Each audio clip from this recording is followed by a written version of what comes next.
Baik, terima kasih untuk adik-adik atau teman-teman semua yang udah join.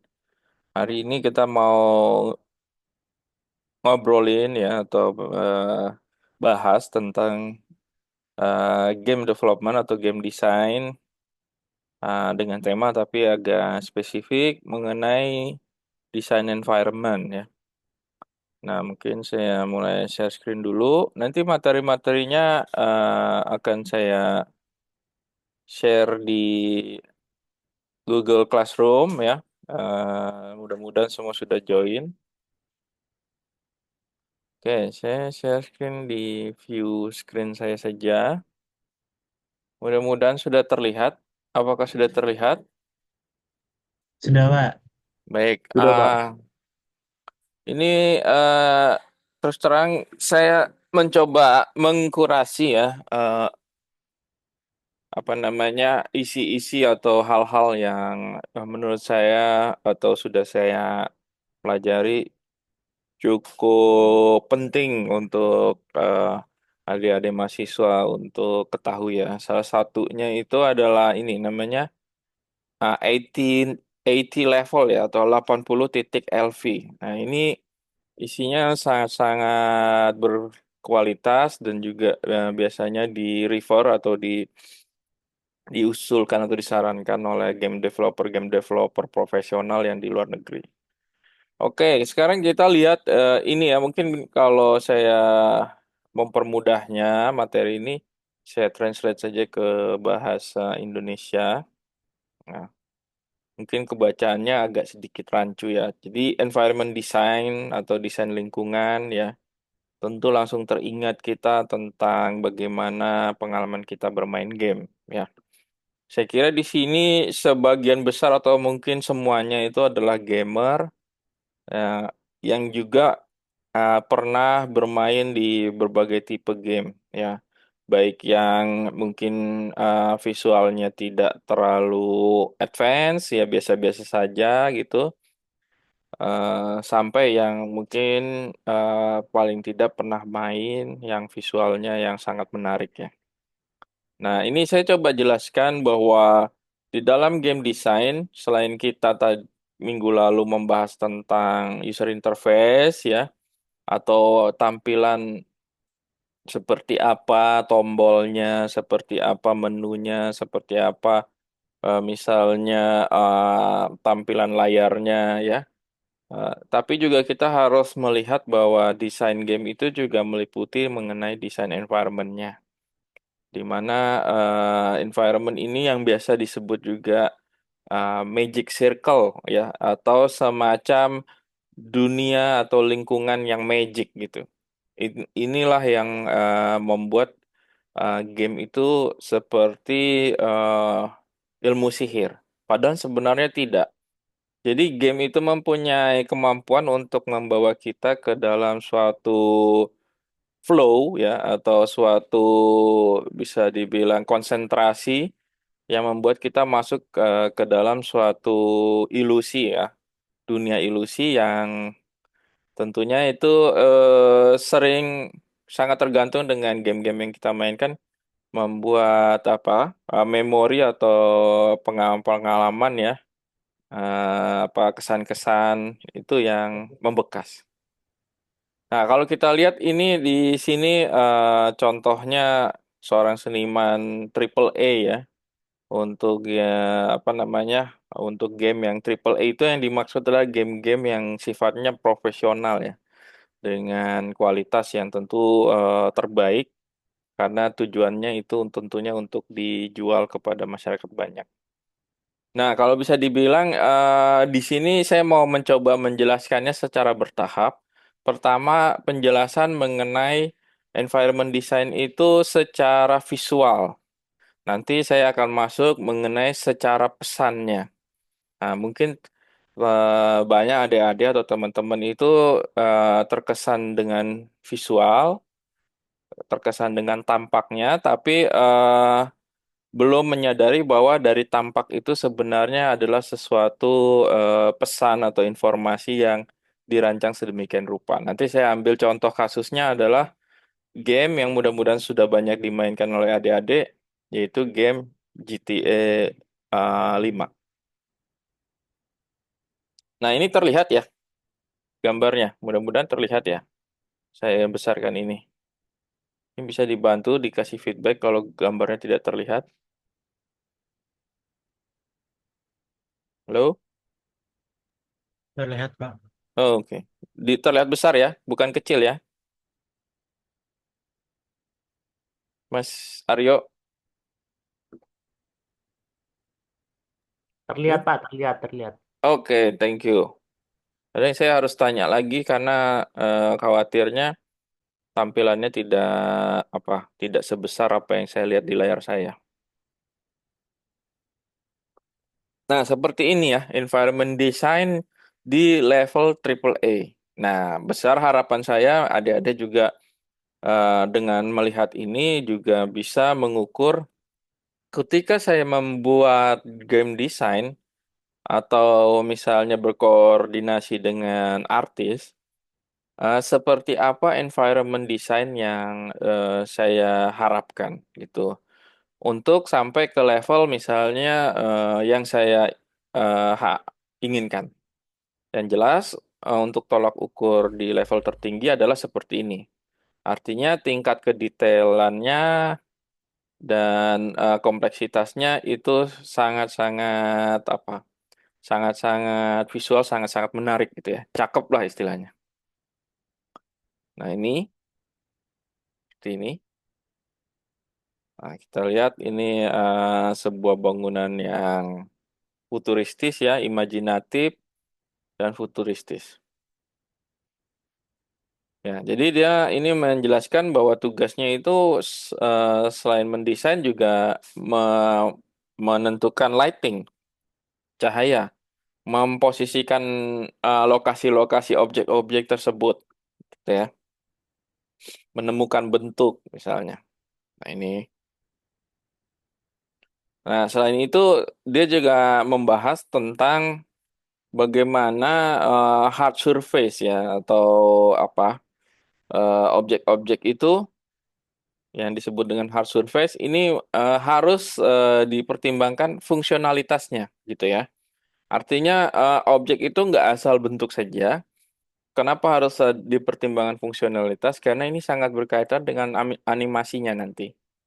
Nah, bentuknya seperti ini nanti mungkin ada gerakan-gerakan dari objek itu juga harus memiliki fungsi gitu ya. Istilahnya bentuk nggak sekedar asal bentuk, tapi juga misalnya di sini ada fungsi apa namanya ban berjalan ya, mungkin yang sudah pernah naik pesawat tahu kalau ada mesin X-ray seperti ini mungkin ya.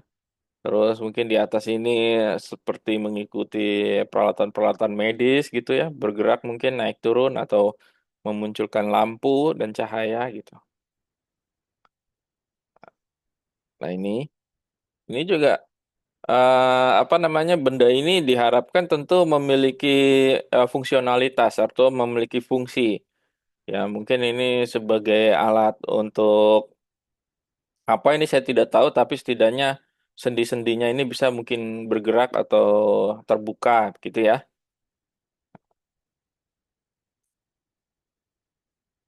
Nah, ini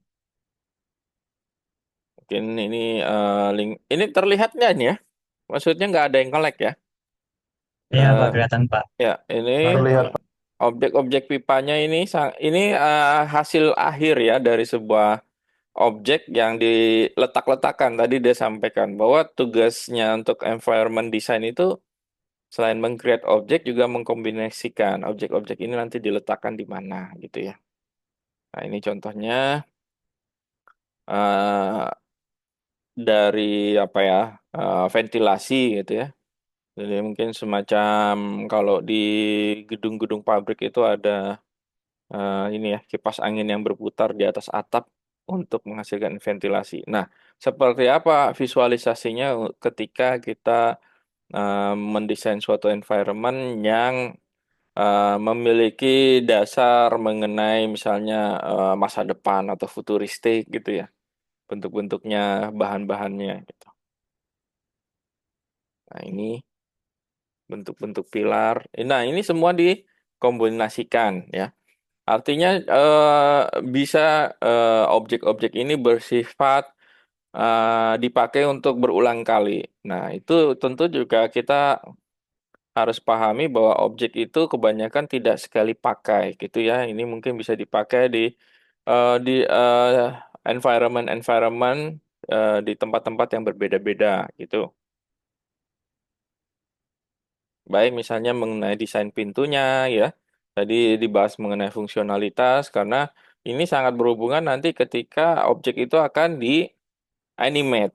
Jadi pintunya ketika tertutup seperti ini desainnya, ketika setengah terbuka atau objek-objeknya yang nanti akan bergerak itu eh, apa utamanya adalah objek apa? Misalnya ini ya, daun pintunya yang bergerak dari kiri ke kanan dan kanan ke kiri. Kemudian ini eh, mungkin bisa dilihat ini ada semacam apa ya transformasi gitu ya. Kalau misalnya adik-adik pernah nonton atau ingat film Transformer ya, mungkin dari bentuknya pipih seperti ini bisa terbuka seperti apa ya drone mungkin ya bentuknya. Nah ini eh, kemudian di sini ada perbedaan jenis ya. Jadi tutupnya itu ada yang ini ada bulatan tiga ini semacam legokan dan ini bisa terbuka seperti ini. Nah, tentu itu objek-objek yang di level triple A ya, sangat mendetail. Nah, tadi sempat dibahas mengenai pengulangan objek. Nah, istilahnya di environment design itu namanya modularitas ya. Modularitas itu objek-objek yang bisa di apa ya, di generate gitu ya, bisa dipakai berulang-ulang mungkin dari bentuk pohon. Nah, ini sebagai contoh adalah apa? Batu ya, gitu. Ya, ini terlihat ya, seperti batu atau seperti bongkahan metal mungkin yang sifatnya masih raw atau mentah. Nah, ini bisa di randomize gitu ya. Mungkin kalau di Unreal bisa di randomize atau di Unity ya mungkin ada fungsi yang bisa membuat ini apa tekstur ini bisa dipakai kembali gitu ya. Tapi ada juga yang tidak modular. Nah, artinya tidak modular itu objek itu sekali pakai gitu ya dan memiliki detail yang sangat penting. Nah, apabila objek atau desain environment itu memang detail dan penting, maka ada istilah yang disebut dengan aset hero atau aset pahlawan ya. Jadi aset ini sangat-sangat sangat-sangat penting karena memiliki apa posisi yang eh, mungkin menonjol di dalam game ini atau di dalam satu event tertentu, yaitu untuk game-game triple A bahkan aset yang begitu mendetail ini mungkin hanya dipakai untuk satu event yang berlangsung tidak terlalu lama begitu ya, tapi dirasa penting. Nah ini kalau kita lihat bangunannya dari luar ya ini bangunan pabriknya. Kemudian ini. Nah, ini tentu membutuhkan kreativitas yang tinggi ya dan wawasan yang luas baik mengenai misalnya dari novel ya, novel buku cerita atau komik atau film untuk dapat membayangkan hal-hal yang logis ya dalam posisi temanya futuristik misalnya gitu ya. Tentu kan sesuatu yang futuristik atau yang modern itu eh, ibaratnya sangat-sangat berhubungan dengan objek-objek yang bukan mentah atau raw ya, bukan seperti dari bambu atau dari kayu atau dari batu-batuan gitu ya, yang sifatnya primitif tapi modern. Artinya objek-objeknya itu di diberi ciri dengan apa? Materi-materi seperti besi ya, kawat atau baja atau kabel seperti itu. Nah, ini tadi mengenai non-modular, tentunya juga satu challenge berikutnya adalah tentang warna dan pencahayaan ya. Nah, ini memberi efek yang tentu lebih ya. Jadi daya daya apa daya tariknya itu jadi signifikan lebih tinggi ya. Kita bisa lihat di sini ada masukan lighting atau pencahayaan dari berbagai sumber. Sumber yang pertama kita lihat ini dari bawah ya, bawah ke atas itu seperti lampu menyala dan kemudian ada lampu-lampu kecil dan tentu juga sini ada dilihat garis-garis. Ya, ini juga cahaya, warna. Nah, terus kemudian objek itu juga dibuat sedemikian rupa sehingga bisa terpantul ya, clear ya. Jadi sampai juga ke objeknya ini. Apa namanya? Glossy-glossy-nya ini ya. Nah, ini kita lihat warna dan cahaya. Yang sangat menarik ya. Kelihatan di sini. Ini tentu harus kita pelajari bagaimana menciptakan cahaya yang transparan, cahaya yang terang ya, langsung direct seperti ini. Ya.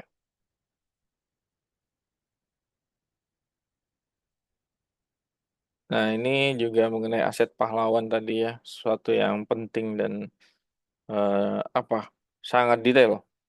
Oke, yang berikutnya sebelum kita masuk ke apa ada kuliah umum dari GDC mengenai Grand Theft Auto, kita lihat dulu di artikel kedua dari AT Level ya. Nanti ini kedua-duanya saya upload atau saya share di Google Classroom kita.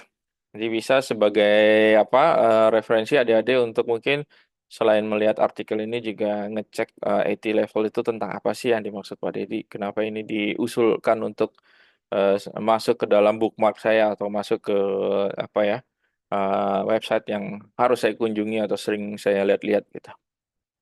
Baik, berikutnya ini juga environment design ya. Memang ini lebih eh, temanya kalau yang di IT level ini lebih ke apa namanya seorang game artist. Nanti yang di GDC itu lebih ke art director.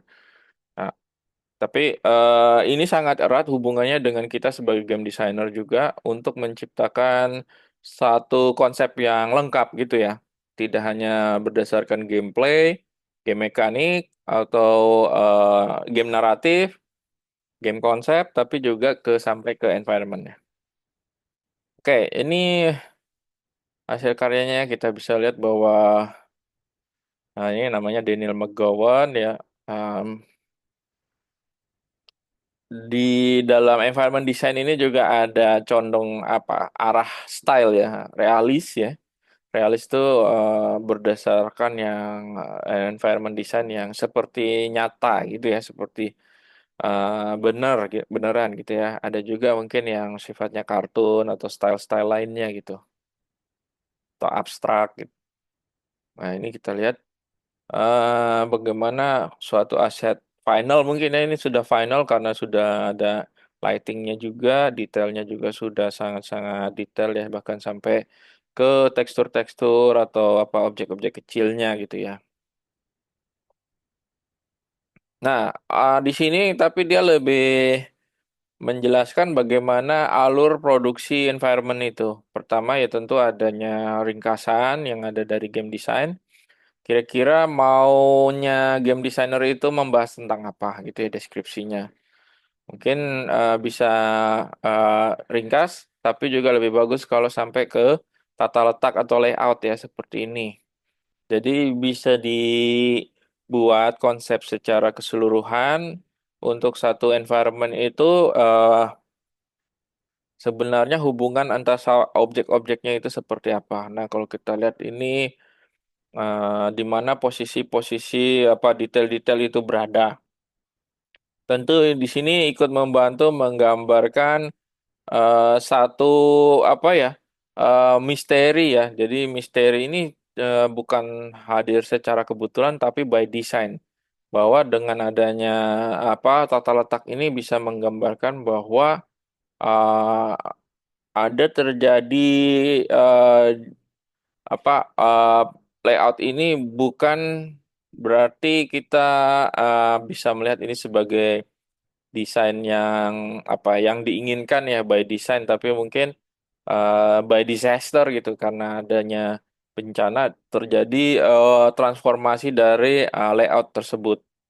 Nah, ini yang menjadi titik kuat atau titik letak dari informasi atau pesan dalam suatu desain tersebut ya. Jadi desain itu bukan sekedar cantik atau menarik, tapi juga mempunyai aspek yang lebih mendalam gitu ya. Dalam lah istilahnya. Kenapa dalam?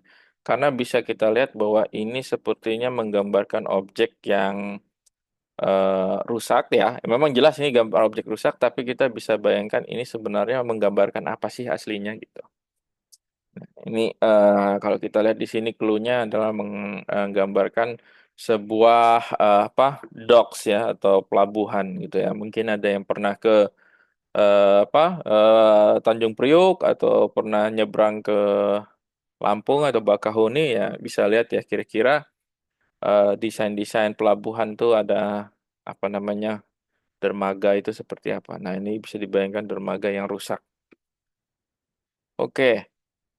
Nah, untuk desainnya sendiri itu tentu tidak langsung jadi ya, tapi dibuat semacam block out ya atau apa ya konsep eh, yang sifatnya masih belum detail gitu ya istilahnya bangunan-bangunan itu belum diukir sedemikian rupa.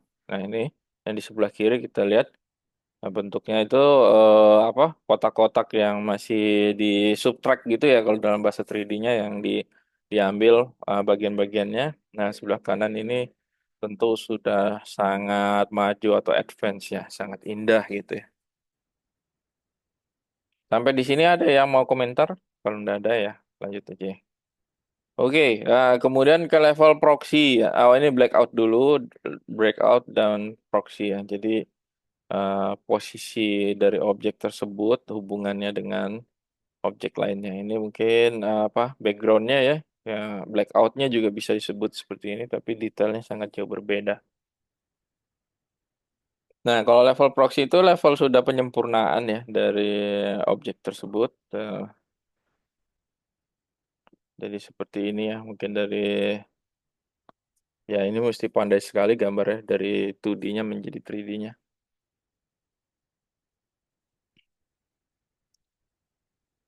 Nah, ini sudah dalam fase pengembangan.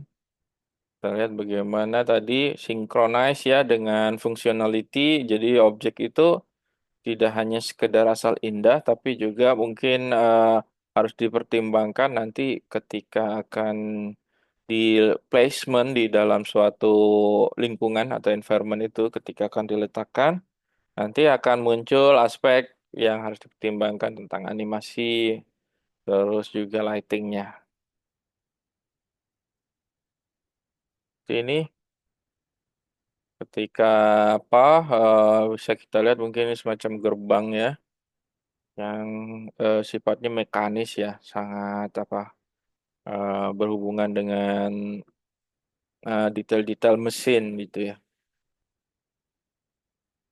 Ini juga bentuknya dari blackout ya kotak-kotak biasa menjadi detail dan kemudian sudah final modelnya dengan lighting dan apa placement di objek-objek yang lainnya juga sudah jadi gitu. Nah, ini ya. Untuk ini sekedar memotivasi adik-adik ya, bukan untuk justru mendemotivasi bahwa karir sebagai video game development itu sangat berat ya, tapi justru inilah apa final produknya seperti itu ya untuk environment design tersebut yang diharap-harapkan di perusahaan-perusahaan tersebut apa diciptakan ya. Nah, seperti ini sangat indah. Nah, kemudian ada aset pahlawan tadi, aset hero, di mana aset pahlawan ini ya penting gitu ya, karena aset ini sangat berpengaruh dengan objek dalam cerita tersebut ya. Nah, ini mungkin semacam alat yang dipakai oleh player gitu ya, yang semacam tape recorder gitu, mirip. Kemudian ini, ya sangat-sangat detail dan sangat indah ya terlihatnya dan sangat menarik. Oke. Terus kemudian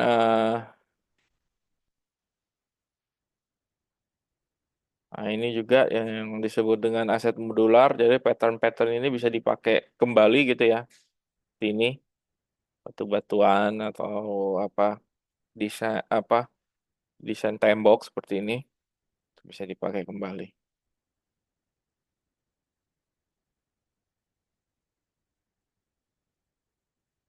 Ya. Oke, sekarang kita masuk ke tahap berikutnya yaitu ke art direction ya. Saya udah siapkan ininya kuliah umumnya nanti bisa disimak. Oh, sebentar sebelumnya takutnya nanti nggak ada soundnya. Saya share with sound optimize. Ya, mungkin posisi saya agak kecil aja di pojokan. Saya bisa sambil komen. Oke, seperti ini.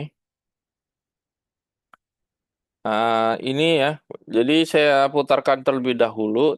Saya khawatirnya ada yang tidak tahu apa itu Grand Theft Auto. Jadi ini salah satu game yang sangat-sangat apa sukses ya dan populer. Tapi saya sangsi tidak ada yang belum pernah. eh, Apakah masih ada yang belum pernah memainkan ini? Cuma ya untuk meyakinkan lagi kita lihat saja ini nggak terlalu lama. Nanti video apa kuliah umumnya yang lebih lama. Oke, kita lihat. Get GTA Online free on PS5.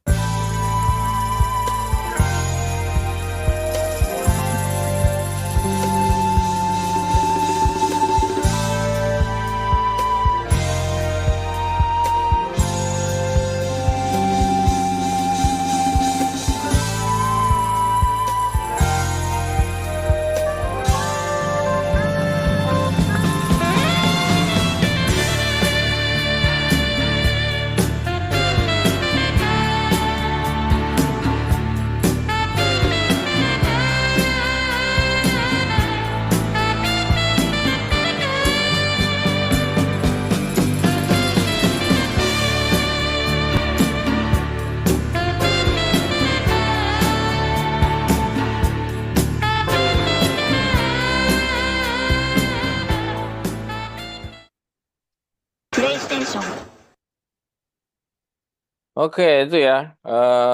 Selanjutnya kita lihat bareng-bareng ya mengenai environment design as visual storytelling ini dari art director dari Rockstar ya. Mudah-mudahan adik-adik internetnya lancar ya dan jadi tidak terputus-putus nontonnya.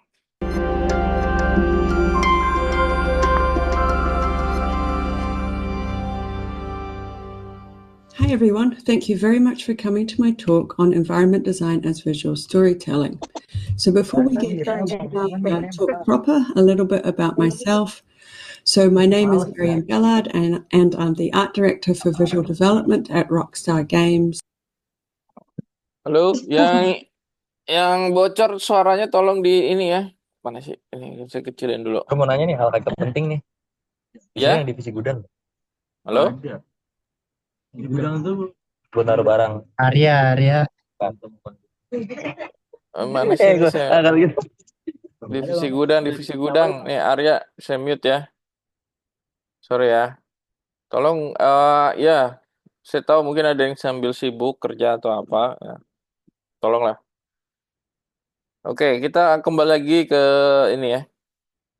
Apa sih? Environment design ya. Ini sangat-sangat menarik dan sangat-sangat apa ya? High level communication ya. Jadi ini pesan-pesan yang disampaikan di level artistik ya, di level manajer gitu ya. Bagaimana konsep So I have a background in suatu environment design itu bisa berbunyi di dalam alam pikiran kita, bukan hanya sekedar untuk memanjakan mata atau indah dilihat. architecture and film as well as video games. So I hold a first-class honours degree in architecture from Auckland University in New Zealand. The highlight of my film career would have been as a set designer on King Kong. So that was a Peter Jackson film filmed in New Zealand. And the highlight of my video game career is most definitely my current job at Rockstar. However, I haven't just worked on big budget and AAA. I started my film career working on short films, music videos, and low budget productions. And I started my video game career at an indie studio, and I returned to indie work in the middle of my career as well. So this talk isn't just aimed at big budget and AAA. This talk is aimed at everybody. Within Rockstar, I lead a team of visual development artists, and they all come from similar backgrounds to myself. So architecture, interior design, film set design, concept art, things like that. This is the type of work that my team does. So our focus is on environment pre-production. So we're doing architectural layouts, set dressing passes, reference boards, and so on. So our role as a department is to make sure that designs are going to work for everybody. So they need to work for game design, for environment art, for art direction, for animation, AI, the narrative team, and so on. So this talk is a companion talk to one that I did a couple of years ago now, and that talk was on environment design and spatial cinematography. So when you are designing, you need to design for a number of different criteria. You need to design for spatial cinematography, but also visual storytelling, which I'm going over today, player interaction, aesthetics, and practicalities. So a good design is going to take all of these into account. Sometimes we do need to make some compromises, but it all needs to work. So moving on to the talk proper, so environment design as visual storytelling. So a good way to get into this is to think about our role here. So we are very much like actors and actresses in that we are playing a part and creating a character. The biggest difference between us and actors and actresses is the medium that we have to work in. So they are working with their own bodies and their own physicality, whereas we are using the environment in order to create our characters. So the talk today is going to be a very fast-paced talk. I'm going to be going over quite a lot of different points. This is very much a broad overview. Those points are going to be grouped into 4 sections. So we have mimesis, which is all about mimicking and copying reality, semiotics, which is all about signs and symbols and how we communicate, cognition, which is about neuroscience and psychology, and then we're going to end on some aspects of the structure of your visual storytelling. Now, for advanced people in the audience, some aspects of the mimesis section are going to be a little bit basic for you, but I ask if you'll just bear with me because there'll be more for you in other sections. So if you want to know more when the talk's over, I will be putting a bibliography up on my website that will cover not just the references that I'm going to bring up during this talk, but also other things on the topic as well.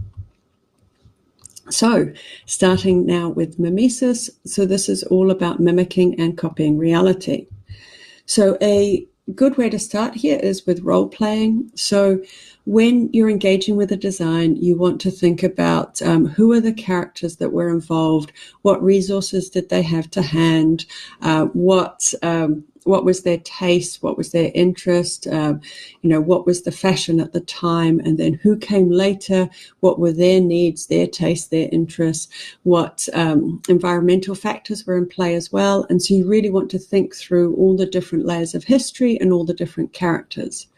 Now, sometimes that will lead you to designing something like this, which is, of course, a piece of contemporary architecture. But more often than not, we're going to be designing something that looks much more old-fashioned and historic, or that looks completely undesigned. So here, the storytelling is, an underground bunker space. Is not supposed to look architecturally designed. So even though it was designed by an architect, we can't make it look like that. Again, we are actors and actresses, and we're playing a part. So all the images that I'm going to be showing you today are all from GTA 5 or GTA 5 Online DLC. That is, I should say, all the in-game images. So next under mimesis, so again, mimesis is all about mimicking and copying reality. Next we have personality. So this book here, which is by an environmental psychologist, he talks about how your personality is portrayed in a space. So he talks about behavioral traces, identity claims, and mood modifiers. So behavioral traces are the traces that you leave behind in an environment as you use that environment. So they are, of course, things like mess and clutter, but it's also things like a couch or a chair under a window or next to a lamp because somebody is using it to read or to write.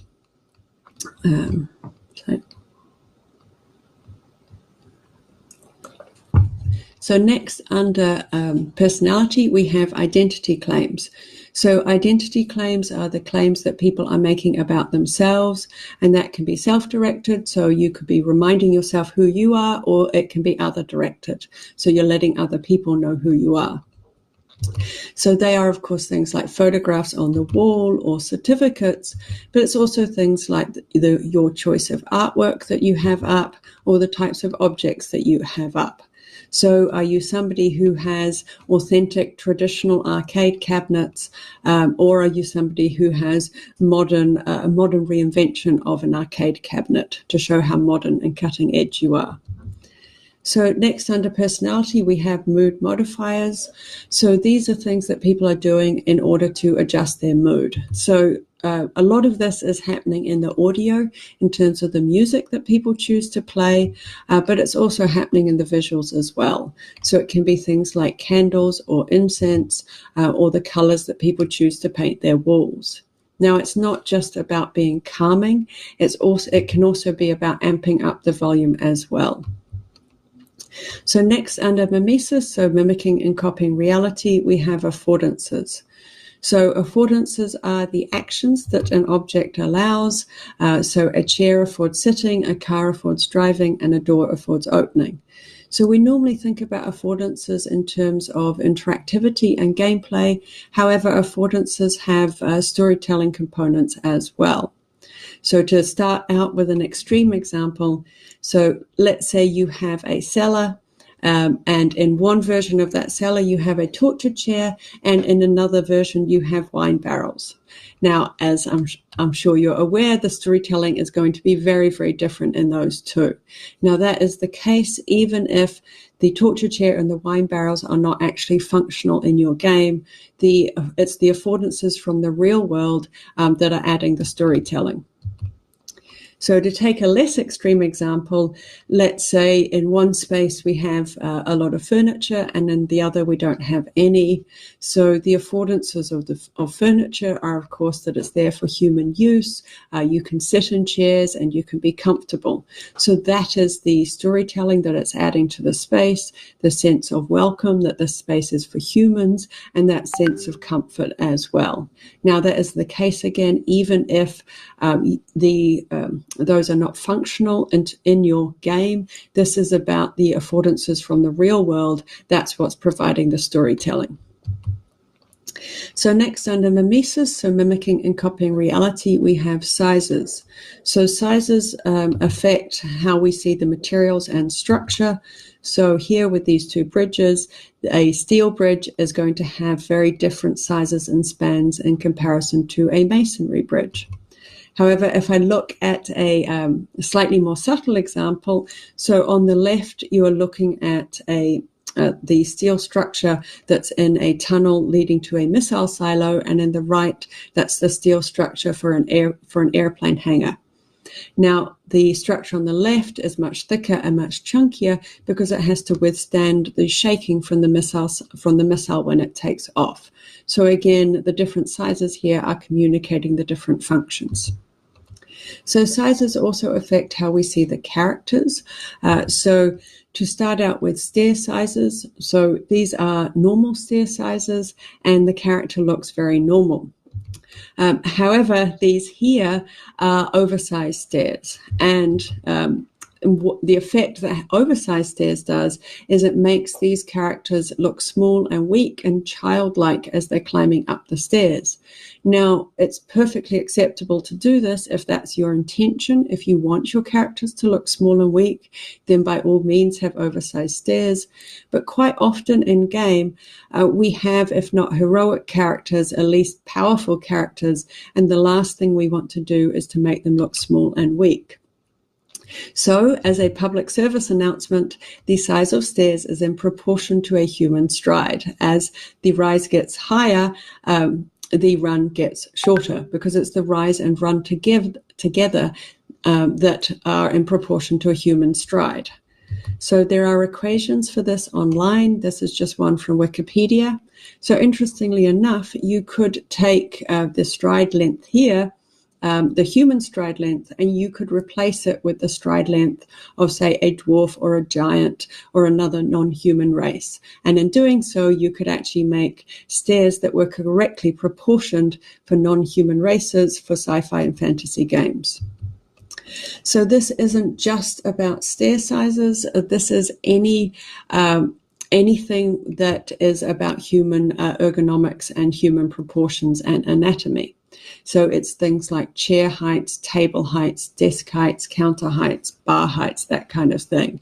If you have any of those too big, what you're going to do is create this kind of mini-me effect on the character. Now, this can actually be a bit of a practical problem. So if we look at here, the first picture on the left, that chair is 100% real world size. In many games, that is going to look too small. It's just not going to have enough presence on screen. Whereas the middle one, we've enlarged that, but that is now having this mini-me effect on the character. However, the one on the right, what we've done is we've scaled the width and scaled the depth, but we've kept the height at 100% real world. And so that is giving us more on-screen presence, but it's not having the mini-me effect on the character. So next, under mimesis, so this section was all about mimicking and copying reality. Next, we have layout. So if we look at these two buildings here, the first one is a US building from the early 1900s. The second is a UK building from the 1800s. So there are a lot of differences between them. So obviously one's freestanding, the other is a part of the other is a row house. One has wood, one's made out of brick. They've got different styles, windows and doors and so on. But another extremely important difference is their layout. So that first house, you're entering directly into the lounge and you have this very interconnected layout. Whereas the second one, you enter into the corridor and the stairs create a linear spine through the building and everything comes off the corridors. Now, if you were to mix up those two, and if you had that corridor in the very first one, you would completely undermine the visual storytelling of that space. So it's just as important, the same way that you would research, say, things like the style of doors and windows that would go in a particular style of building. You also need to research the layout for that style of building. Now, I'm going to take a slight tangent for a second. So if you remember, right at the beginning of the talk, I spoke about how we need to design for multiple different criteria and not just visual storytelling. Well, it's very possible that a layout like this would have issues when it comes to both the spatial cinematography side and also the player interaction side. Because a linear layout like this with lots of dead ends is going to mean lots of turning around for the player and lots of stopping and starting, and it's not going to be very fluid movement. So what we would probably do or look at doing in a space like this, again, depending on the gameplay, of course, but more than likely we're going to be end up adding some extra doors in order to create looping layouts. Now, this, of course, does undermine this visual storytelling to some extent, but what we're trying to do is we're trying to make things work for the other criteria as well and have as little impact here on the visual storytelling as we can. So what we're not going to do is we're not going to change this into a completely open planned layout. We're not going to walk directly into the lounge like the other one. We're just going to make as small and as subtle changes as possible in order to make this work. So to sum up now the mimesis section, so this section was all about mimicking and copying reality. We had role-playing, which is thinking through our different characters and the layers of history. Personality was all about identity claims, mood modifiers, and I have forgotten one of them, behavioral traces, that's right. Affordances, that's the actions that an object allows, and that the real-world affordances affects the in-game storytelling. Sizes affect how we see materials and structure, and also how we see the characters. And finally, it's as important to research your layout as any other aspect of a design. So next up, we're going to talk about semiotics. So semiotics are all about signs and symbols and how we communicate. So a good introduction to semiotics is this painting by Magritte. So what the text on this painting says is, this is not a pipe. That is entirely accurate. This is not a pipe. This is a painting of a pipe. In fact, if I'm going to be particularly pedantic, this is a digital representation of a painting of a pipe. Now, Magritte was very interested in semiotics, and this actually was what he was referring to here. So at its heart with semiotics, we have signifiers and what is signified. So the painting here is a signifier, and what it is signifying is the pipe itself. So we have a number of different types of signifiers. We have symbols, icons, and indexes. So before I get into actually explaining these, just to point out to the more advanced people in the audience that the examples I'm going to be giving here, all of them are things that you're familiar with already. So what's new or useful here is actually the words and the structure in order to explain what it is that we're doing already, rather than adding anything new here in terms of actual practice. So a symbol signifier is a signifier that is culturally arbitrary and needs to be learnt. So language is the classic example here. So in order to understand that the English word rose means a rose, we need to understand English. You know, we can't just figure that out. I can't look at any of those words from the other languages and know that they mean a rose. In terms of visuals, something like a traffic light would be an example of a symbol signifier. Again, this is culturally arbitrary. You need to learn it. You can't just guess by looking at the traffic light what it means. So in terms of in-game examples, so text and plaques and things like that that we have in-game are examples of symbol signifiers. And when we use logos and cultural references in the game, those are all symbol signifiers as well. And so the more the player understands the cultural references, the more the player will understand the signifier. So an icon signifier is a signifier that physically resembles what it is signifying. So male and female icons, and also, of course, this picture by Magritte. So the painting itself was an icon signifier, and what it was signifying was the pipe. So the painting looks like the pipe, which is what makes it an icon. So icon signifiers would be the most common type of signifier in game. So here we've looked to what modern contemporary casinos look like and contemporary hotels, and we've applied that knowledge to the design of this building. So this building simply looks like a modern casino. And so that would be the most common type of signifier in game.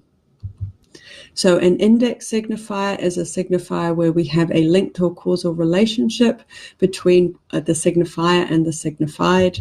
So here the smoke is an index signifier, and what is signified is the fire that's causing the smoke. So an in-game example would be all the money and drugs and alcohol that you're seeing lying around here. All of those are index signifiers which communicate what the player and the characters have been doing. So to move away from theory for a second and to talk about practice, we have the concept of aesthetic language. So most of you are going to be familiar with the term shape language. So by aesthetic language, I am meaning something a bit broader. However, let's start with shape language to begin with. So you will also be familiar, I'm sure, with the use of shape language in sci-fi and fantasy, where you might say have round shapes that you associate with the buildings and the vehicle designs and so on of one particular race, and then sharp angular shapes that you associate with another race. And by having different shapes for different races, it makes it easy to tell them apart. Well, you could use shape language in realistic designs as well. So let's say we were designing either some Art Deco moldings or some colonial moldings. What you could do in order to design moldings that fit within those styles, but that were fresh new moldings, is you could look to the shapes of those moldings, understand those shapes, and then do something in the same language. So with the Art Deco ones, you're looking at the fact that they're made out of rectangles, squares, and simple curves. And the colonial ones are, of course, much more complex shapes. So that is the way we've approached this design here. So this brutalist design on the right looked to existing and proposed real-world brutalist designs, and it didn't copy any of them. It didn't copy any particular parts. What it did was it looked at the kinds of shapes that you see in those, and we learnt the shapes and then created something new using those shapes. Now, this is the same approach you can take if you, say, want to design a piece of furniture within a particular style, or even if you want to do some artwork in the style of a particular artist. So another good use for shape language is when doing construction and structure. So that was the approach taken here, and we looked to marine architecture in order to create this design. And so again, this was done using shape language. So it treated it like we would those moldings, learnt the language of the shapes, and created something in that language. Now, there is another way we could have approached this design. We could have instead done it through a more role-playing approach. With that approach, you would design like an engineer would, and you would design it following principles about construction and structure, the forces, and so on. Now, there are advantages and disadvantages to the two approaches. The advantage of the role-playing approach is that the final design is going to be much more realistic. The advantage of the shape language approach is that it's faster, it's more fluid, it's much easier to be creative and to make things up. And of course, you don't need the same level of knowledge as you do for the role-playing approach.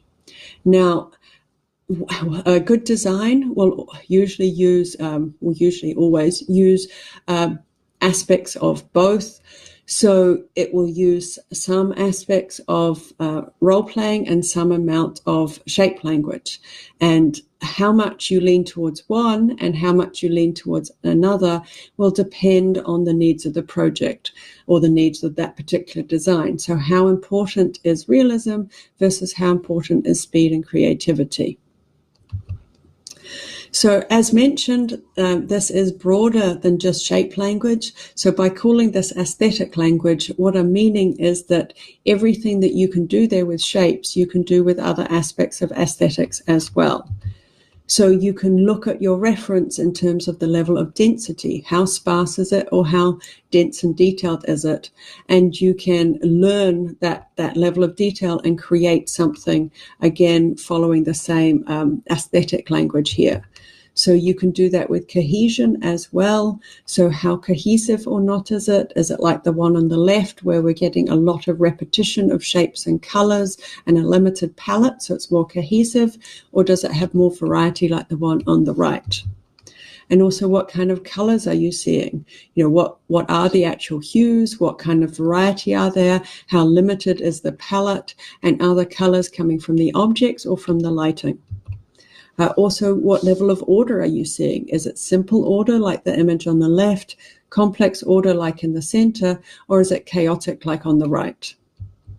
Now, it's also important to consider the different layers as well. So here, both of these images look very chaotic.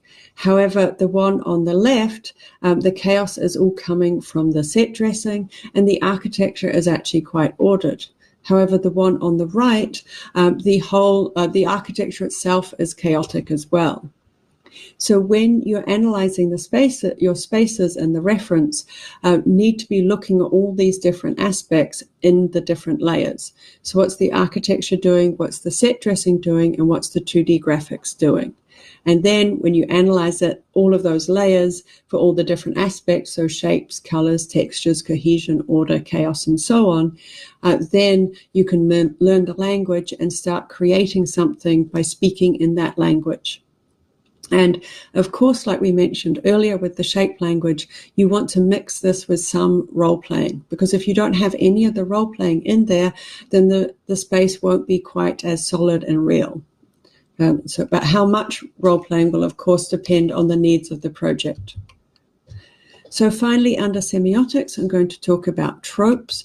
So I'm not meaning here the use of this term that we are most familiar with, which is, of course, an overused cliche. Instead, I'm meaning the use of this term that you see in literary theory or semiotic theory. So there, tropes simply means figurative language. So it's figurative language in general rather than just a cliche. So there are a lot of different examples of tropes that you see in literary and semiotic theory. I'm just going to go over a few today. So metonymy is when you use something, is when you're referring to something that is related. So in other words, you could use the White House to refer to the US administration. Synecdoche, on the other hand, is when you're using a part to refer to a whole. So we could use the Eiffel Tower to refer to Paris or to France. And then metaphor, on the other hand, is when you are comparing two seemingly unrelated things. So, for example, I could say, he has a sunny disposition. There, I'm comparing two things which are seemingly unrelated, the sun, and then this person's disposition. And by comparing them, I am adding shades of meaning onto one of those things. So I'm changing how we see him. Now, we can do that kind of metaphor visually as well. So this one here is using shape metaphors, but we could have also made metaphors with things like colors or textures or lighting or anything else as well. So the one on the left is using circular shape metaphors, and the one on the right are jagged angular shapes. So the circular shapes are going to remind us of things like rolling hills, bushes, fruit, babies, other humans. It's all nice things and friendly things. And so that is the meaning that gets applied to the space. The one on the right, however, the angular shapes remind us of things like broken bones, cliff edges, teeth, claws. It's all things which are far less pleasant. And so it's those kind of associations that's the meaning that gets applied to this space. And by the way, I'm going to go over the science of that in the next section. But to sum up semiotics first, so semiotics was all about signs and symbols and how we communicate. At its heart, it's about signifiers and what is signified. We talked about the different types of signifiers, so icons, indexes, and symbols. And then we went on to aesthetic language. So we talked about shape language, and we extended that into other aspects of aesthetics. And then we finally ended on tropes, which was how we can have figurative language and how that can be done visually. So next we're going to talk about cognition. So this section is all about neuroscience and psychology. So first up, we're going to talk about associations, and this is the science behind the tropes that we just covered. But before we get into that, I do just want to talk a little bit about the science that I mentioned in my previous talk.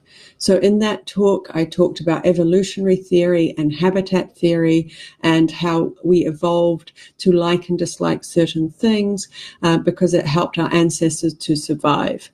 So I still think that science is accurate, and it's definitely useful in some areas, especially things like what players will avoid and what players will move towards.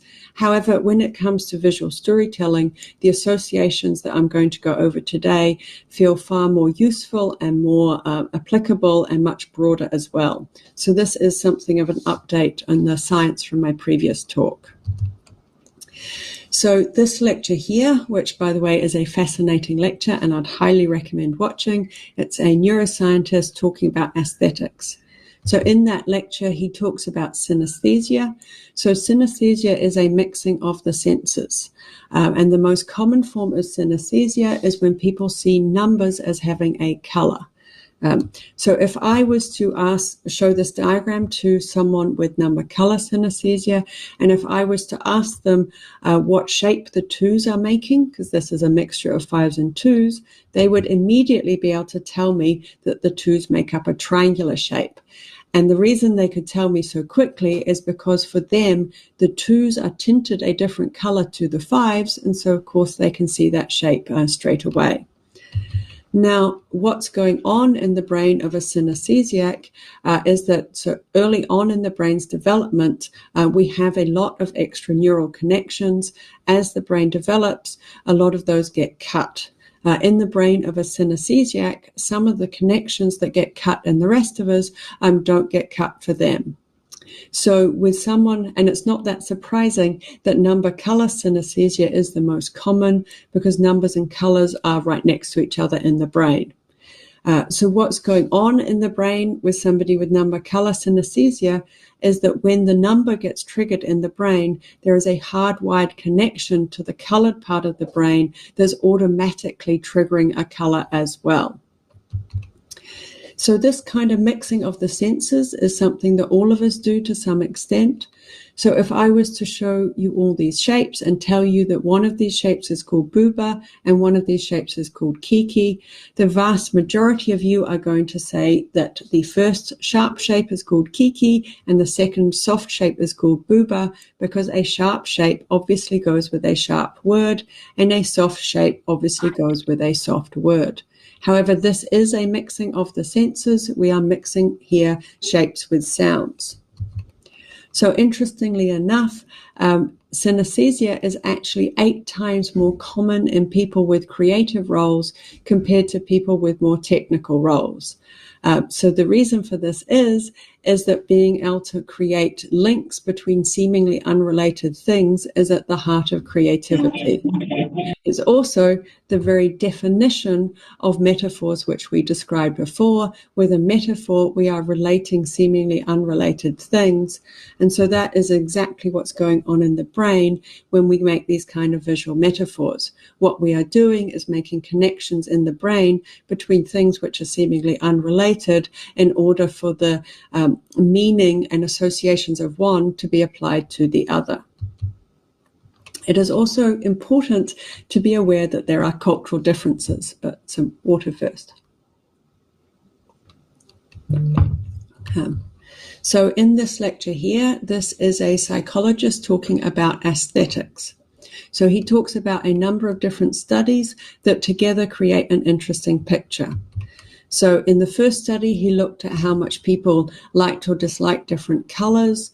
So the bright blue that you're seeing at the top right, everybody likes that. And the dirty yellow in the bottom left, everyone dislikes that. Next, he looked at what people associate with those different colors. So that bright blue was associated with the sky, and that dirty yellow was associated with vomit.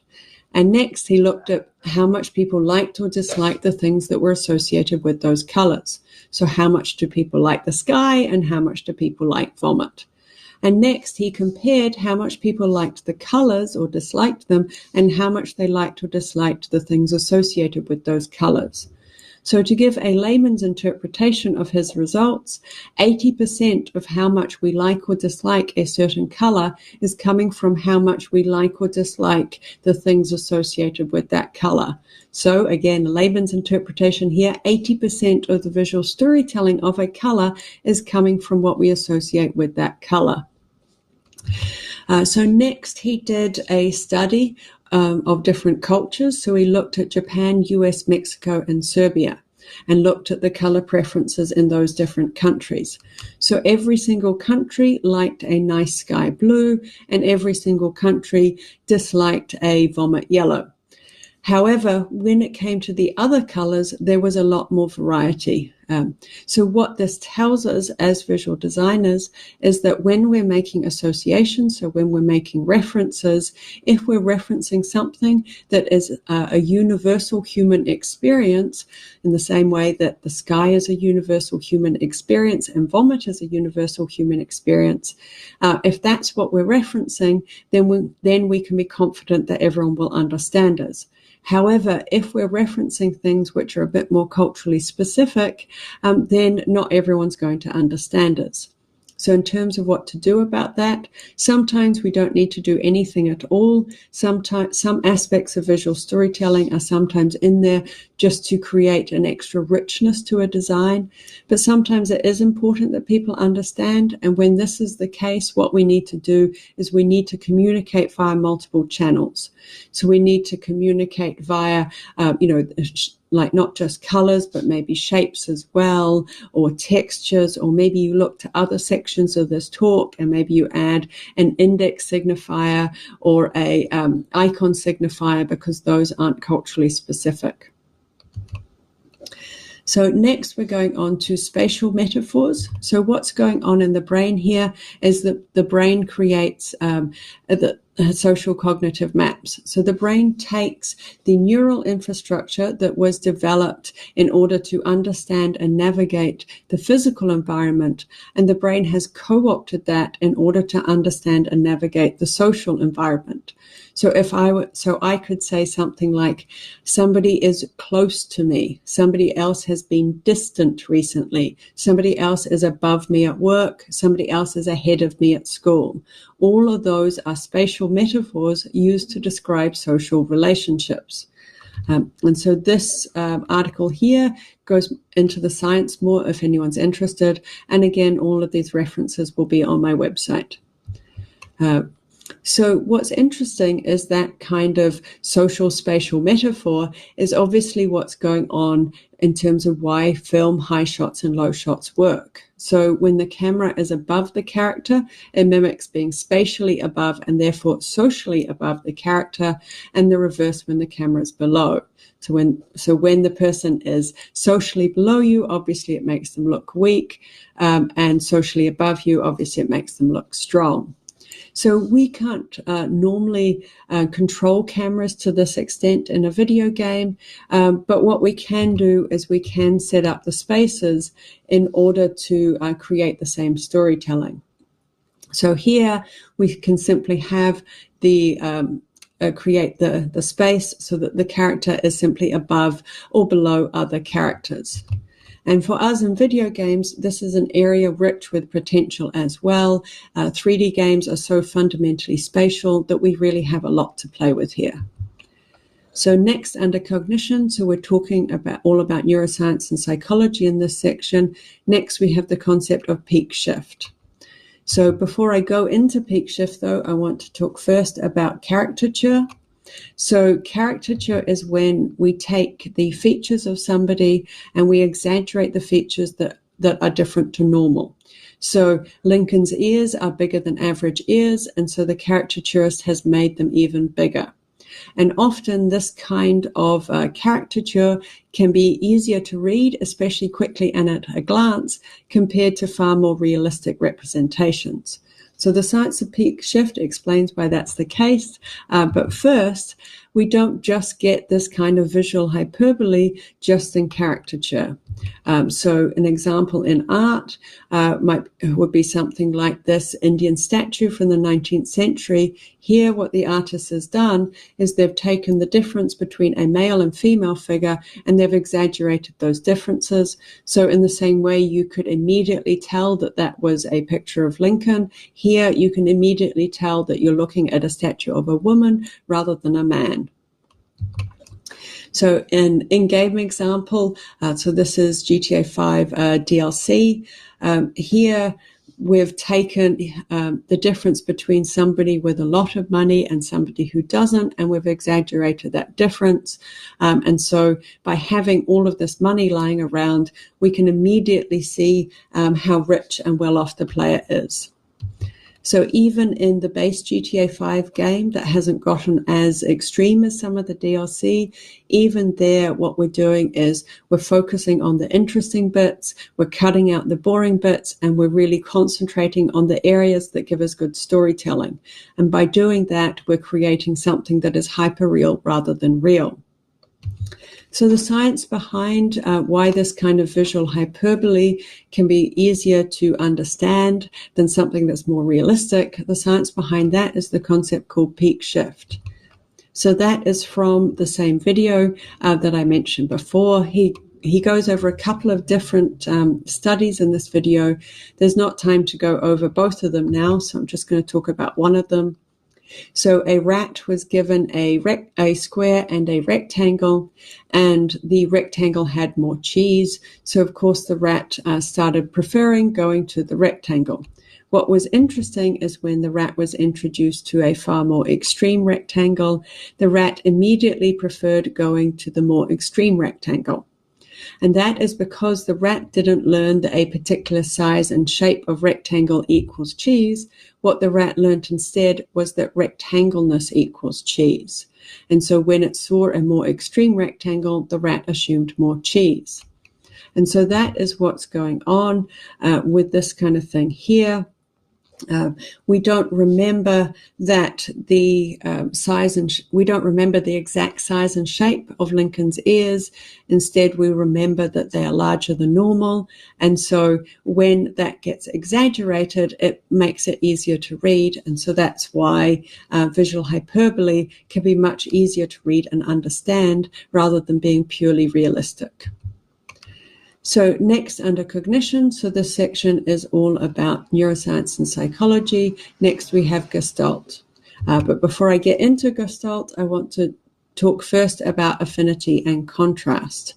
So these are concepts from film, and there's more about them in this book here.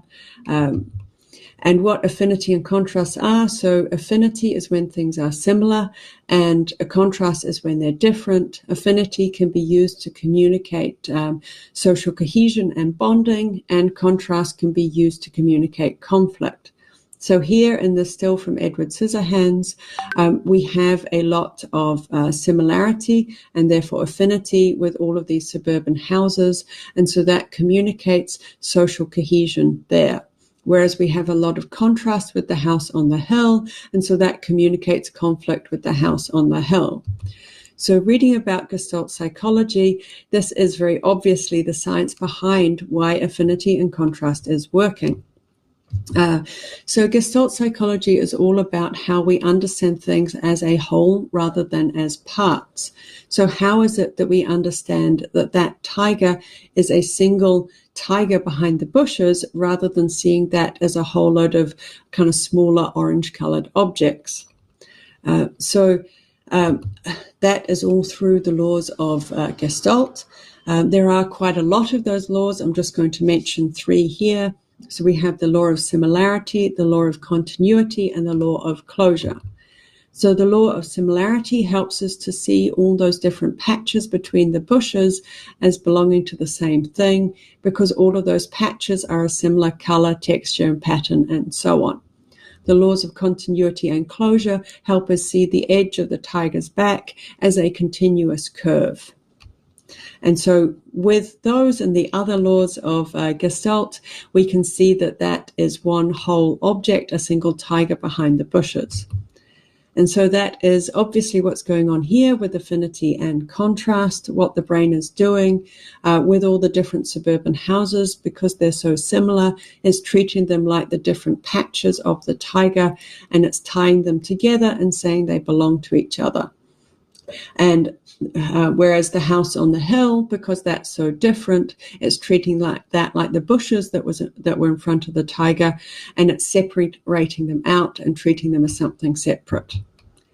So to sum up the cognition section, so associations was all about synesthesia and the connections we make in the brain, and that was the science behind why tropes and metaphors work.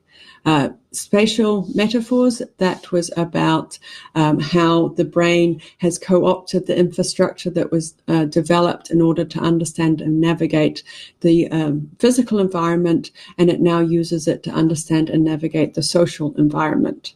Peak shift was the science behind caricature and visual hyperbole, and Gestalt was the science behind affinity and contrast. So next we're going to talk about some aspects of the overall structure of our visual storytelling, starting with layouts. So there are two aspects that are important here, the layout of the form and the layout of the path. So the layout of the form is going to affect the player's mental model of a space, and the layout of the path is going to affect their experience over time. So some examples of layout of the form. So these all come from this book here, which is a fantastic book, by the way. So we have a centralized layout, a linear layout, radial, clustered, and grid-like.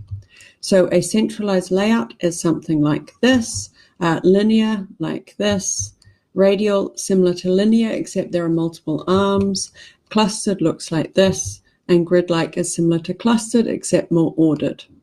Now, the layout of the path is not completely dictated by the layout of the form. For example, if we look at something like this, a centralized layout, we can imagine a number of different path layouts in it.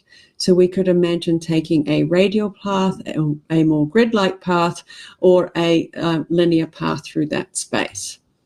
So obviously a linear path through these three different forms, so a linear path that goes around a centralized form versus a linear path that goes along a linear form versus a linear path that meanders through a clustered form.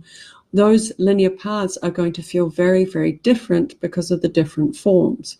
And this is because the layout of the form is dictating our mental model of the space, whereas the layout of the path is dictating our experience over time. So it's the two of these together which creates the overall structure of the experience for the player. So there are a few different types of layouts of path. So just a few examples here, linear, circular, radial, clustered, and grid-like. So it can be hard to make something that is rich and complex working just from first principles. So my advice here would be to look at reference and look at perspectival reference as well as plans and sections. So because you get different information from each of those different types of reference. Also, you're not looking here at the dressing and the details and the textures and so on. Instead, you're mentally stripping that away and you're just looking at the spatial design. And so what you can do is you can look for inspiration here for the kind of experience you want the player to have and combine that with your direction in terms of the layout of the space and the layout of the layout of the form and the layout of the player path. So next, under structure, we have intensity. So it is very important to vary the intensity over the time because a consistently high level of intensity will get overwhelming for the player and a consistently low level will be boring. So you need to vary your intensity in order to make a rich experience for the player. Now, the final intensity that the player experiences will be a mixture. It will come from a mix of the environment art with the gameplay and the narrative. So you could imagine a situation like here where we have a very serene environment and it's mixed with incredibly intense gameplay. And so the player's experience is going to be very intense. And of course, we could also imagine the reverse, where you get a very intense environment, but the gameplay is very calm. That is still going to result in a more intense experience than having calm gameplay in a calm environment. So in terms of where and how we can increase visual intensity, so we can do that through affinity and contrast. So the more contrast you have in an environment, the higher the level of intensity will be. And that's all from this book here. But we can also increase intensity just purely in the aesthetics alone. So we can do things like have more intense colors. We can have more intense shapes. So angular shapes and jagged shapes and things which are unbalanced and top heavy, they are going to be more intense than square shapes and vertical shapes and things which are very stable. And of course, increasing density will increase your intensity as well. So finally, under structure, I'm going to talk about contrast. So as humans, we understand things through contrast. Somebody is short compared to somebody who is taller. Somebody is young compared to somebody who is older. So if we want to communicate that a particular building is very modern, if we have that building in a sea of other modern buildings, that meaning is going to get lost. Nobody will notice. However, if we have our modern building in a context of buildings which are much older, then the player will notice. Now, it sounds very obvious when I say it, but in practice and in the moment, this can actually be counterintuitive. Often the obvious thing to do always feels like to be consistent. However, if we're too consistent, then we lose any contrast and we lose some of our storytelling for the player. This isn't just about contrast over a single visual field. This is about contrast over time. So there is a concept in environmental psychology called adaptation, and that's about how we become adapted to things over time. So somebody who lives in a busy city will become adapted to the faster pace of life in that busy city, and somebody who lives in the countryside will get adapted to the slower pace of life in the countryside. So what that means for us, let's say we were going to do a design like this and we wanted the players to notice how ornamental and intricate and detailed it is. However, if every other space we've given the player looks like this, the player is going to become adapted to this level of ornament and detail. And when the player eventually sees this space, they're simply not going to notice how ornamental it is.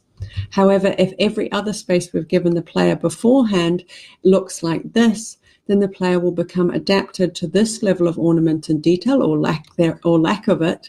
And then when the player eventually gets here, it's going to seem incredibly intricate and ornamental to the player. So to sum up the structure section, so layout was about the layout of the form and the layout of the path, and the overall player experience comes from a mixture of both. And with intensity, it's important to vary the intensity over time. And with contrast, it's important to have contrast in order to communicate to the player. And to sum up the whole talk now, so the first section, mimesis, that was all about mimicking and copying reality. Semiotics was all about signs and symbols and how we communicate. The cognition section was all about neuroscience and psychology. And then we ended on some aspects of structure. And to remind you again, if you would like to follow up in terms of some more books and references on this topic, I will be putting a bibliography up on my website, and I'll be putting that up for when this goes live. So anyone looking at this early, it might not quite be up yet. So thank you very much for listening to my talk, and I hope you got a lot out of it.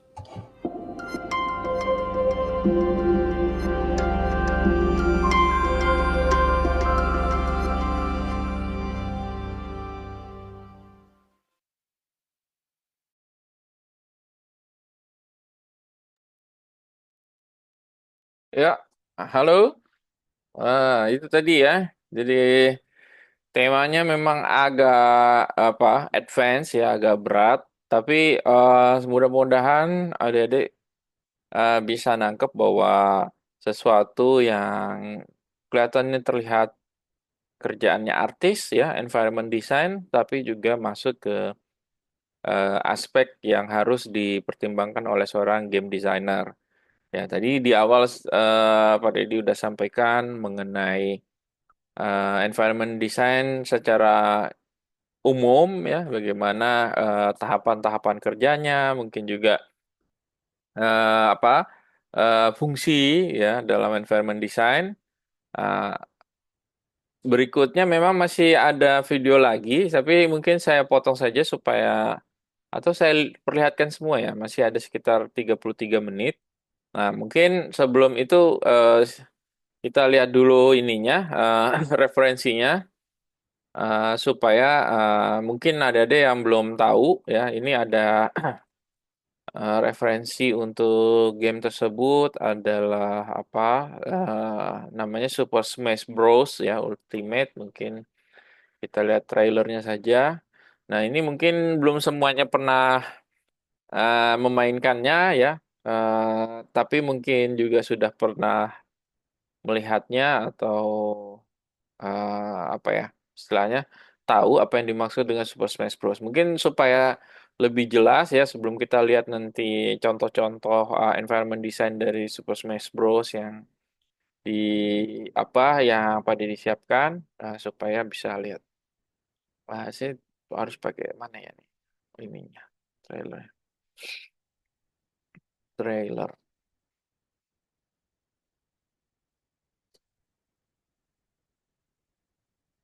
Mungkin yang ini ya, yang 1 menit.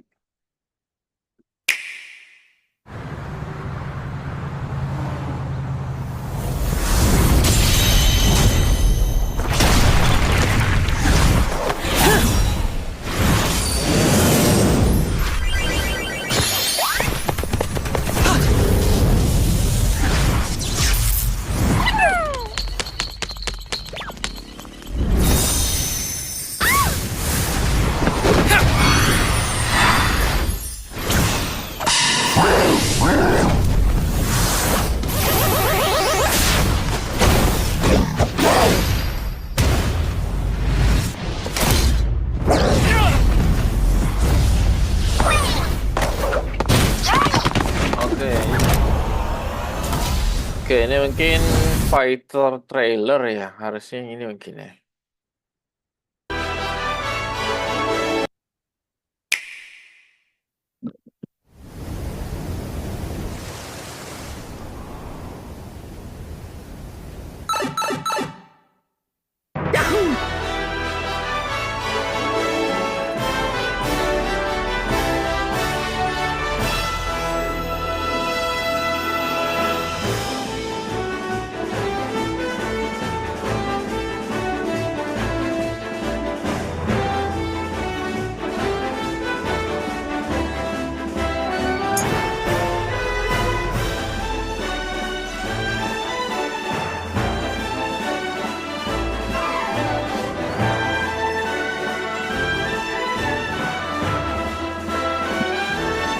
Oke, maksud saya mau lihat ininya apa gameplay trailernya kali ya.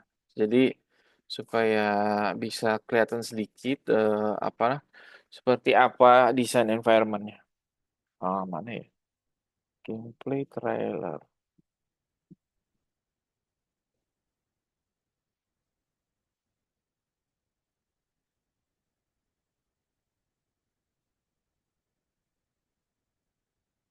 Gini ya.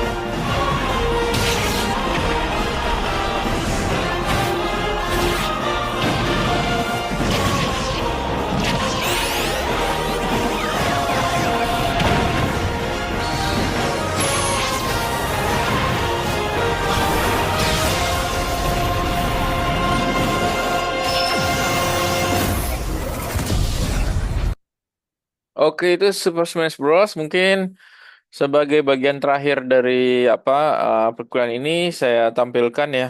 Tadi di awal saya coba jelaskan environment design secara umum, kemudian tadi disampaikan di kuliah umum tadi mengenai bagaimana visual storytelling ya. Jadi secara apa namanya arti di dalam gambar itu ada penanda atau gambar atau visual, namun juga di balik situ ada apa yang mau disampaikannya itu lewat penanda apa signifiernya tadi. Nah, detailnya banyak sekali tadi dan sangat-sangat berbobot ya. Nanti mungkin bisa dicek. Saya akan posting videonya, begitu juga rekaman ini supaya bisa adik-adik lihat. Nah, saya nanti akan rencanakan seperti apa latihannya supaya ya, apa yang dilihat atau yang dipelajari ini tidak lupa atau tidak lewat begitu saja, gitu ya. Oke, kita lihat yang kompilasi dari Masahiro Sakura ini salah satu game designer yang legend ya dari Jepang. Ini kompilasinya ada sekitar 30 menitan. Mudah-mudahan adik-adik bisa tetap stay tune ya dan tetap apa termotivasi untuk melihat ini karena apa ya bisa dibilang ini sangat-sangat memberi insightful ya. Kalau yang awal tadi saya menjelaskan yang umum, terus tadi mengenai apa ya tips trik dalam menyampaikan suatu pesan. Nah, ini tips trik mungkin lebih menyampaikan tentang bagaimana menghasilkan suatu hasil visual yang lebih baik gitu ya. Dan juga terakhirnya di akhirnya dia juga akan menunjukkan apa sih yang dia dia hasilkan mengenai environment design. Oke, kita lihat saja.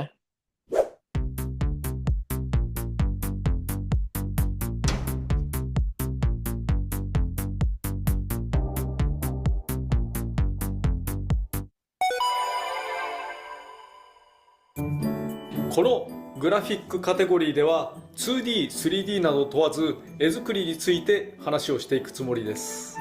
ただこういった専門分野系のものはグラフィックのみならず他に参考できる文献がいっぱいあることと思います。なので私からは控えめにしますが、私が映像に関しても様々な監修をしており、その中で引っかかりやすいことはやはりあります。それはゲーム制作において多くのアーティストやその志望者が実践的に注意すべきことでもあろうかと思うので、簡単にお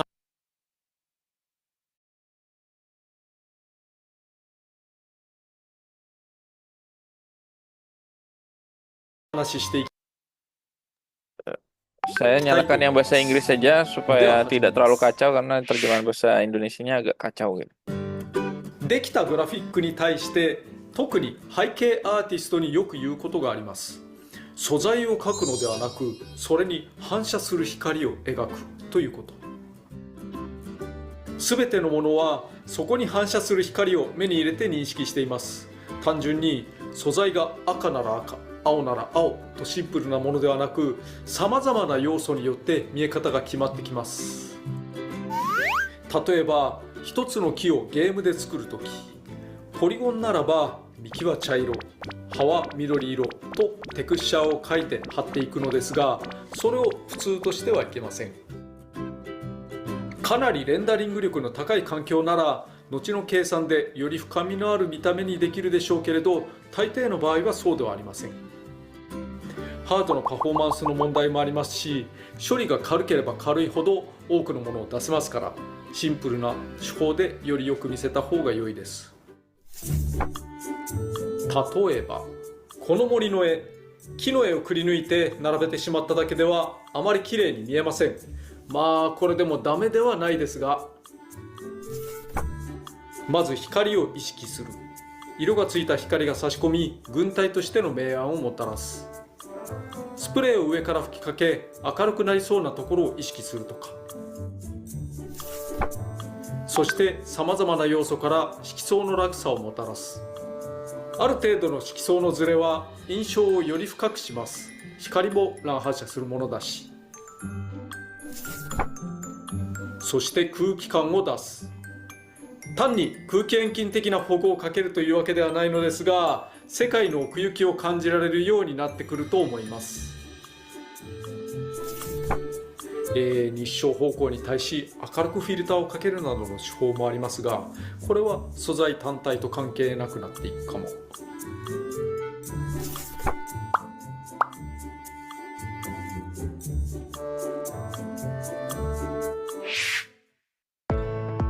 とにかく大事なこと、木を作れと言われたらただ木を一つ描けばいいというわけではないのです。作業分担をすることはありえますが、単純に素材だけを表現して終わりにすることはないようにしましょうね。最後のアウトプットは環境にある光を表現するということで。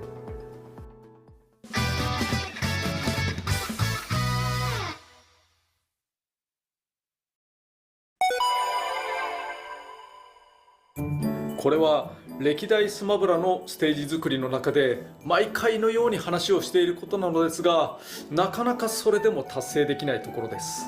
ステージごとに同じような話をすること多数。それだけつまずきやすいということなので、聞いておいて損はないのではないかなと思います。それは接触判定を持つものを強調し、それ以外を強調しないということです。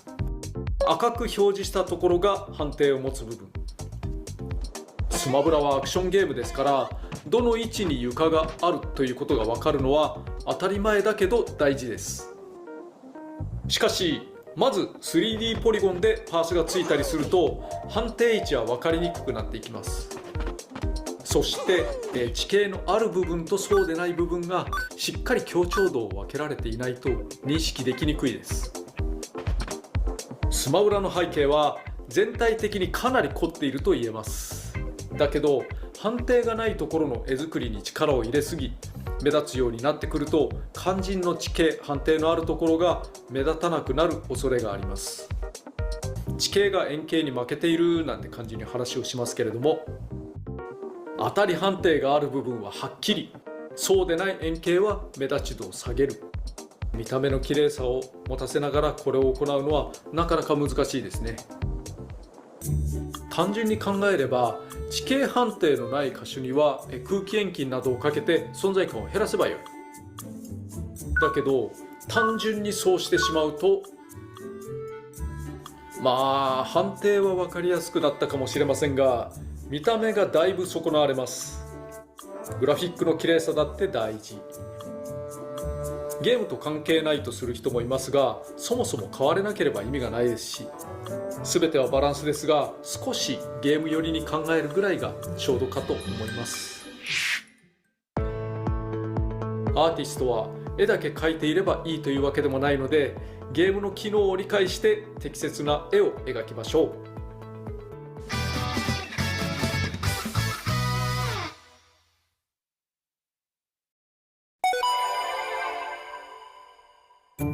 ゲーム機は常にそのパフォーマンスを考えて制作されます。大抵の場合は普通の人が想像する以上にパフォーマンスは低く切り詰めていかないと実現できないんです。そんな時に大事な考え方は大事と小事を見分けること、つまり効果が高いのはどこか低いのはどこかを見極めることです。スマブラの画面構成において、例えば円形は多くのステージで点球のようになっており、ある程度見渡すことができます。その中で特によく見られるところはどこかといえば画面の中央付近。仮に点球だったとしてもカメラの正面位置についてはよく見られるので、より重視すべきということです。手前の地形も画面外になっていることが多い題材よりはステージ上の方が大事。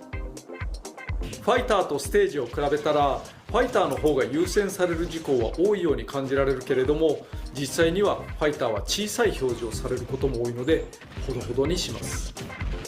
画面全体の占有率がどのぐらいになっているのかが大事。ただしファイターはアップにしていろんな素材に使うこともあるので、単にゲームの中の見え方だけではない優遇性を持って設定されます。 LOD といって画面を引いた時にローポリゴンになる仕組みを持たせることもあります。これはこれで労力がかかることなのでパフォーマンスをよく踏まえつつですが、ところでたまにステージ班の妙なこだわりを見かけますね。今日の1枚でも少し紹介していますが、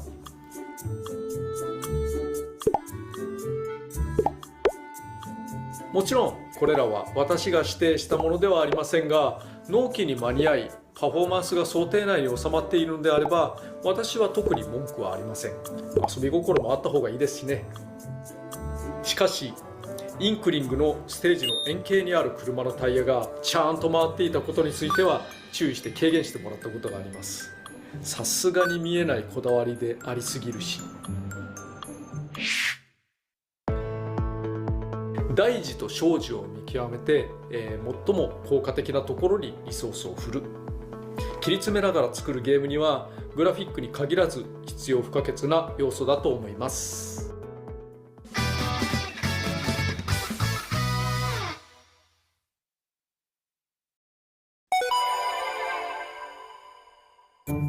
グラフィックの監修において頻度高めに上げる調整要素の一つにスケール感を合わせるというものがあります。例えばステージにある大きなものとかが何やら小さいものに見えるとか、思えば巨大なもののプラモデルやスケールモデルも同じ色や形をしているわけです。ということは同じ形状を持つものでもその大きさ感はだいぶ変わって見えるということ。大抵の場合、大きいはずのものが小さく見えてしまうということがほとんどで、小さいものなのに大きく感じるということはあまりありません。こういった要素は最終的な絵柄の仕上げによっても全然事情は異なってきます。空気遠近や環境光、レートレーシング要素などはもちろん、トイカメラ風、ミニチュア風のレンダリングをすることだって可能です。が、それは置いておいて、一つのモデルベースにおけるスケール感の違いを考えてみたいと思います。例えばテクスチャー、つまりモデルに貼られる絵に作り物感があるとか、こういった絵を作るとき、テクスチャーの素材のループが少ないとか、素材の描き方が小さいなどはありがちです。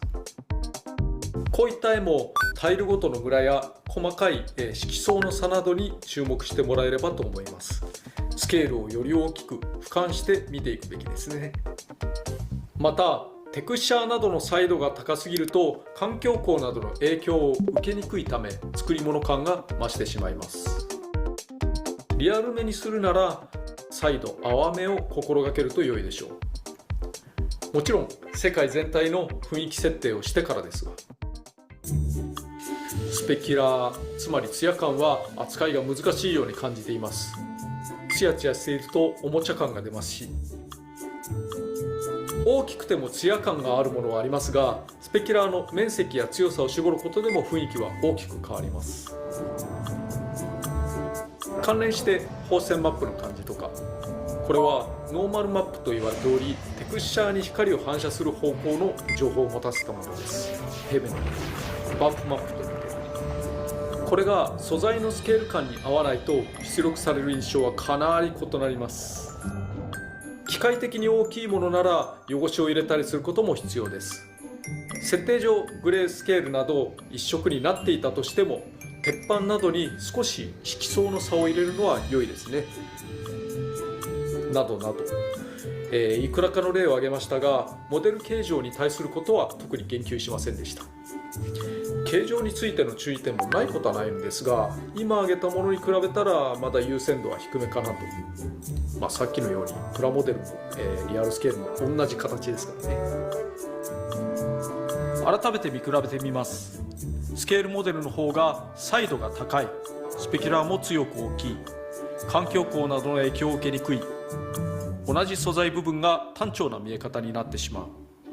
普通に CG で作るものはモデルの方の見え方に近づきますから、それを補う工夫が求められるということですね。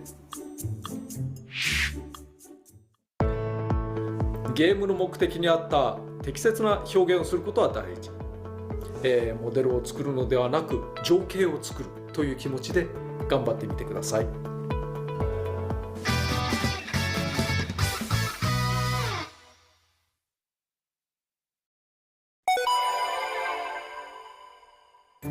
グラフィック監修をする際、実際に調整後を見せてみるに越したことはないんですよね。ほんの少しだけ背景類に対する監修画像の例を挙げたいと思います。これがアーティストから上がってきたもの。スピリッツが探索をする時の洞窟背景ですね。これだと色彩が地味だからこうしてほしいと私がレタッチした画像がこれ。比較するとこうなります。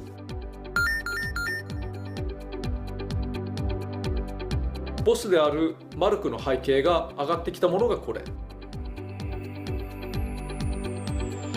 このようにしてほしいとレタッチしたもの。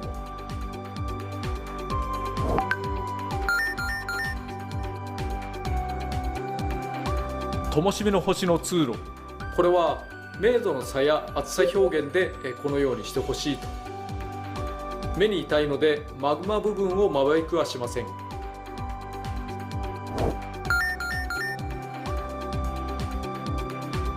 ういった調整を口頭で伝えるのは難しいですよね。どのように説明したら良いと思いますか？だけどディレクターが全部のレタッチ画像を用意していくのは現実的ではありません。いくら時間があっても足りないかも。しかし今回挙げたようなレタッチはいずれも作業時間5分程度、少なくとも10分未満で用意していると思います。これなら口頭で伝えるより有効な手ですね。洞窟の絵の場合、絵をフォトショップに読み込む。レイヤーをコピーしてコントラストを上げる。色相を少しずらす。色相をずらしたレイヤーの光が当たる部分に消しゴムをかける。紫に振ったレイヤーが照り返しのようになり綺麗に見えてきます。そして色合いを整えて仕上げる。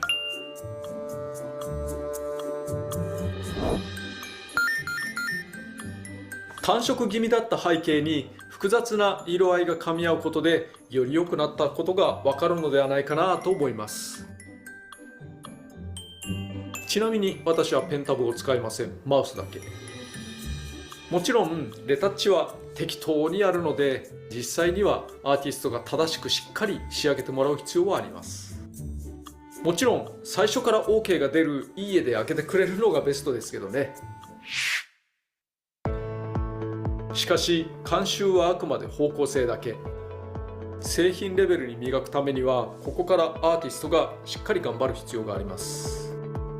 こういった監修ネタはいろいろあるので好評だったらさらにお見せするかもしれません。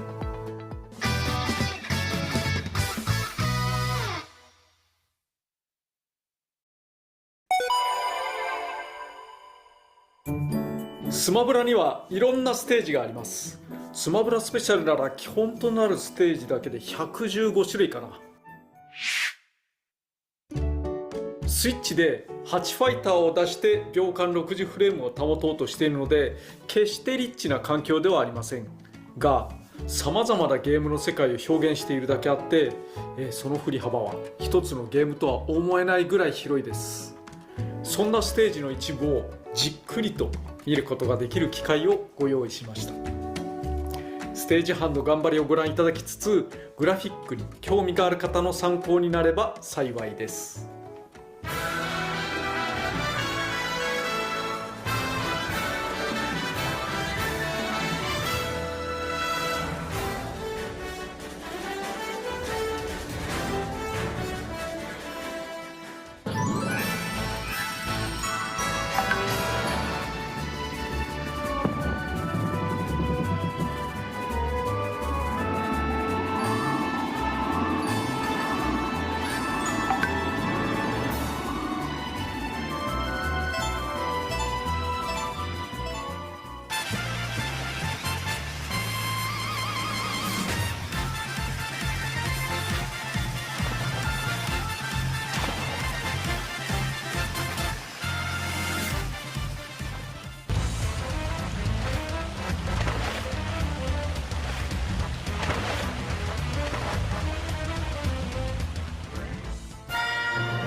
we go, off the rails. But you know it's time to raise our sails.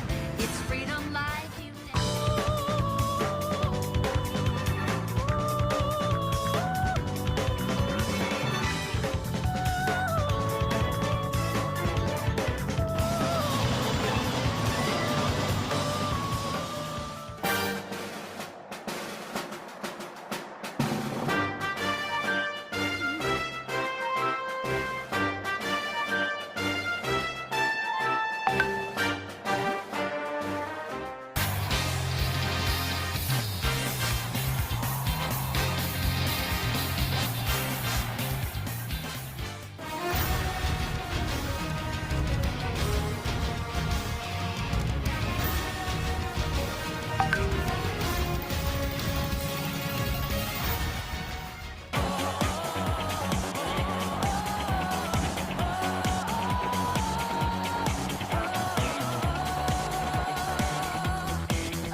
これが一つのゲームに内包されているのか。幅の広さではなかなか例を見ませんね。作る側はかなり大変でしたが、多数のゲームコンテンツを俯瞰できるのも面白みですから、手を抜かずにまた楽しんで進めたつもりです。